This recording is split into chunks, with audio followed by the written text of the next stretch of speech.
Hello students, we are going to continue our discussion on Bora Ring by Judith Wright.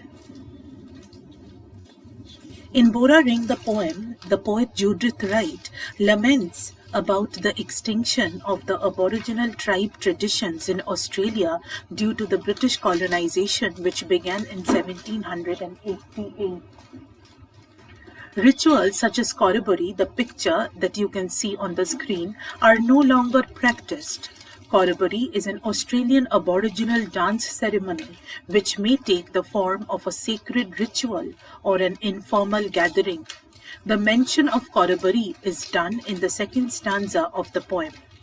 The poet begins by saying that the song, the dance, the storytelling traditions and rituals of the Aboriginal tribes of Australia are no longer seen in modern-day civilization because of their extinction by the aggressive British colonization.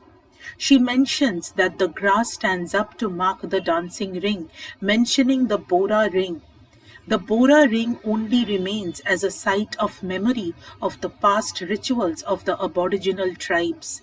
The apple gums posture and mime a past Corroboree, murmur a broken chant, hinting at the broken tradition and also at the broken willpower and status of the Aboriginal tribes in Australia.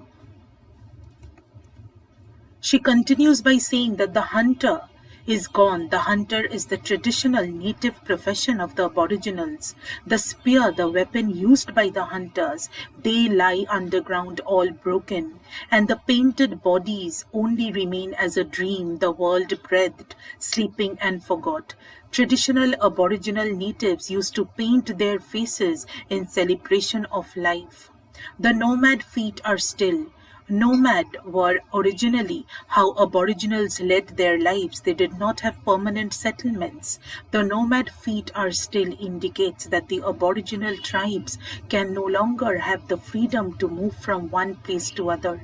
They are all still and broken down by the British colonization. What remains is the chilling reminder in the last stanza of the fear which is as old as Cain.